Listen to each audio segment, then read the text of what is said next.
Good morning 7th class students. आज की हिंदी की क्लास में हम अपठित गद्यांश करेंगे। देखिए बच्चों, अपठित गद्यांश कौन से होते हैं? अपठित गद्यांश वो होते हैं जो आपकी पाठ्य पुस्तक से नहीं लिए जाते, ना ही वो आपने पहले पढ़े होते हैं। देखिए बच्चों, अपठित गद्यांश कहीं से भी दे दिए जाते हैं। ये गद्यांश आपको कम से कम 2 बार अच्छी तरह से पढ़ने होते हैं। देखिए बच्चों, ताकि आप दिए गए प्रश्नों के उत्तर अच्छी तरह से दे पाएँ। तो देखिए बच्चों, आज हम वही अपठित गद्यांश करेंगे। प्राचीन काल की बात है, एक नर, एक राजा अपने राज्य में राज करता था, लेकिन वह बहुत ही लालची नर था। किसी भी निसहाय प्राणी की वस्तु को अकारण ही उससे छीन लिया करता था। देखिए बच्चों, वो राजा कैसा था? वो राजा ऐसा था कि वो निसहाय प्राणियों की, निर्दोष प्राणियों की चीज़ को अकारण ही उनसे छीन लिया करता था, जो कि उसको पसंद आ जाती थी।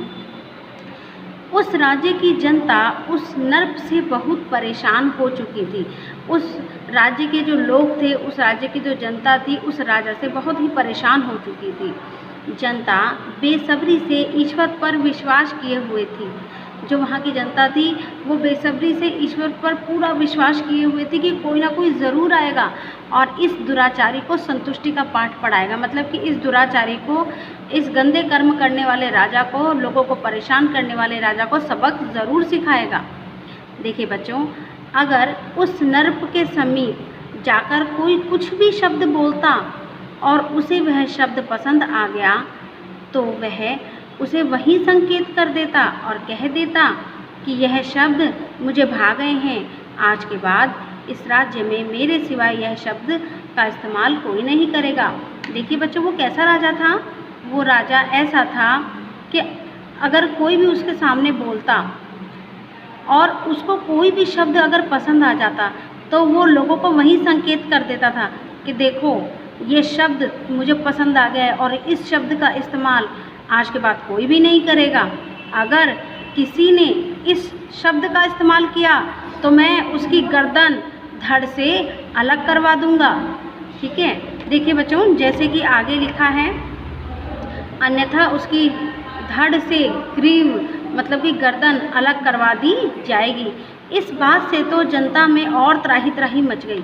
इस बात से इस जनता में और त्राही त्राही मच गई, मतलब कि वहाँ के जो लोग थे, वहाँ की जो जनता थी, बहुत डर गई कि अगर हम कुछ भी राजा के पास बोलने जाएंगे, अगर उसे कोई भी शब्द पसंद आ गया और अगर हमने दोबारा बोला या हमारे मुंह से गलती से निकल गया, तो ये राजा तो इतना दुराचारी है कि हमारी जो गर्दन है वो धड़ से अलग करवा देगा।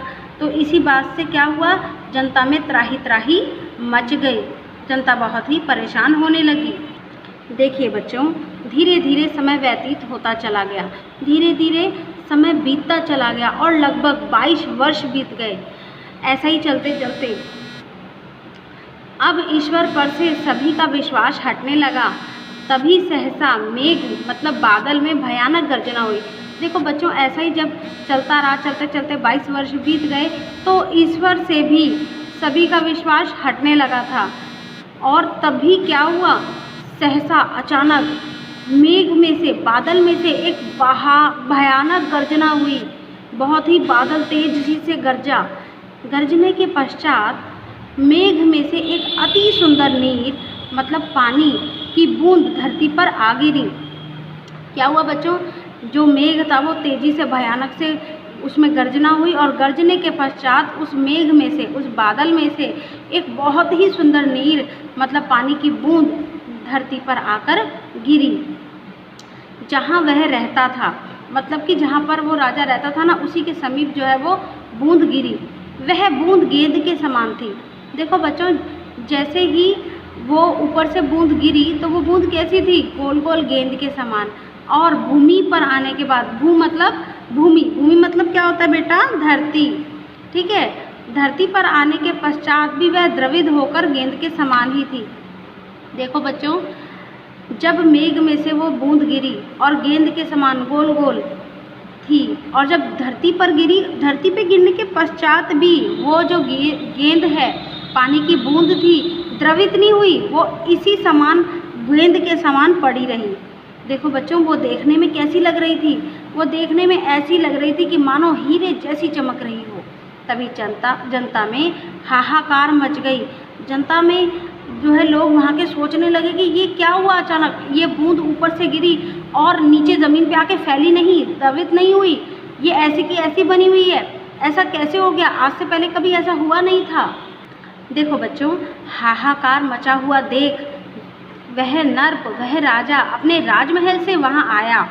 मतलब कि ये हाहाकार मचता हुआ देखकर वो राजा तो जो था वो अपने राजमहल से आया, जहाँ पर वो बूंद गिरी हुई थी। उसे देखा तो वह भी उसे भाग गया। जब उसने उस बूंद को देखा, वो बूंद कैसी लग रही थी, हीरे जैसी चमक रही थी, तो वो जो बूंद थी वो भी उसे भाग गई।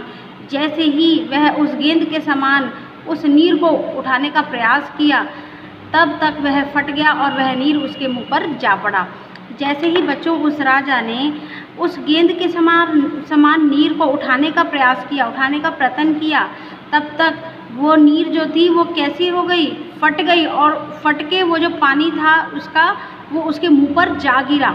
ठीक है, और क्या हुआ बच्चों, जिसके कारण उसकी मृत्यु हो गई। किसकी मृत्यु हो गई? राजा की मृत्यु हो गई, क्योंकि उस नीर से बने हुए गेंद में क्या था? विष था। उस विष के कारण राजा की मृत्यु हो गई। अंत में नर्प की लोभी स्वभाव ही उसकी मृत्यु का कारण बन गया। मतलब कि अंत में, लास्ट में राजा का वो लालची स्वभाव, हर किसी से उसका सामान छीन लेना, उसके शब्द दोबारा ना बोलने देना, ठीक है, इसी लालची स्वभाव के कारण उसकी मृत्यु हो गई। देखिए बच्चों, इस कहानी से हमें क्या सीख मिलती है बच्चों? इस कहानी के माध्यम से हमें यह शिक्षा मिलती है कि हमें लालची नहीं बनना चाहिए। हमारे पास जितना ही कुछ है उसी में ही हमें धैर्य रखना चाहिए। हमें किसी की भी चीज़ पर गलत निगाह नहीं डालनी चाहिए।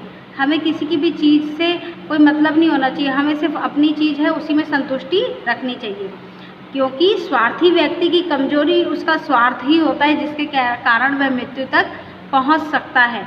जैसे कि राजा पहुंच गया। ठीक है, जैसे मान लीजिए आप किसी की चीज़ आपको पसंद आ गई, वो आपने वो चुरा ली और उस इंसान को जिसकी वो चीज़ थी उसको पता लग गया, तो वो आपको हो सकता है मारे पीटे, अपनी मम्मी से कह दे। ठीक है, तो आपको क्या होगा? बहुत परेशानियों का सामना करना पड़ेगा ना। तो इसीलिए हमें लालची स्वभाव का नहीं वो होना चाहिए। हमें जितनी हमारे पास चीज़ है उसी में धैर्य रखना चाहिए। ठीक है, तो बच्चों देखो, अब हम इसका अभ्यास कार्य करेंगे। देखो, दिए गए प्रश्नों के सही और गलत का चयन कीजिए। देखो बच्चों, लालच एक बुरी बला है। ठीक है, तो आपको ये बताना है कि ये सही है या गलत। लालच एक बुरी बला है, तो बच्चों यहाँ पे क्या आएगा? हमें अपनी शक्ति का गलत उपयोग करना चाहिए। बच्चों, अब ये अभ्यास कार्य आपको स्वयं करना है। ठीक है, तो फर्स्ट क्वेश्चन में आपको क्या करना है? आपको सही गलत का निशान लगाना है। देखिए बच्चों, प्रश्न ख, विलोम शब्द बताएं। आपको 2 शब्द दे रखे हैं, आपको इनके विलोम शब्द बताने हैं, ईश्वर और लोभी। प्रश्न ग है, पर्यायवाची शब्द लिखें, पानी और बादल। घ है बच्चों, रिक्त स्थान की पूर्ति कीजिए। राज्य की जनता उस डैश से बहुत परेशान हो चुकी थी। किससे परेशान हो चुकी थी? सेकंड है, नर्प का डैश स्वभाव ही उसकी मृत्यु का कारण साबित हुआ। तो जो राजा का कैसा स्वभाव उसकी मृत्यु का कारण साबित हुआ, ये आपको लिखना है। प्रश्न न में देखिए बच्चों, इन प्रश्नों के उत्तर देने हैं आपको। प्रश्न पहला है, जनता बेसब्री से ईश्वर पर क्या विश्वास किए हुए थी। सेकंड है, नर्प की मृत्यु का कारण क्या साबित हुआ। और देखिए बच्चों, 2 प्रश्न आपको और करने हैं। मेघ से अति सुंदर बूंद कहाँ आकर गिरी। फोर्थ है, हमें इस कहानी से क्या शिक्षा मिलती है। तो बच्चों, ये सारे प्रश्न आपने कहाँ करने हैं। बच्चों, ये सब प्रश्न आपने अपनी नोटबुक में करने हैं। ठीक है, अगर किसी बच्चे को किसी प्रश्न में कोई समस्या होती है तो हम नेक्स्ट क्लास में उसको डिस्कस करेंगे।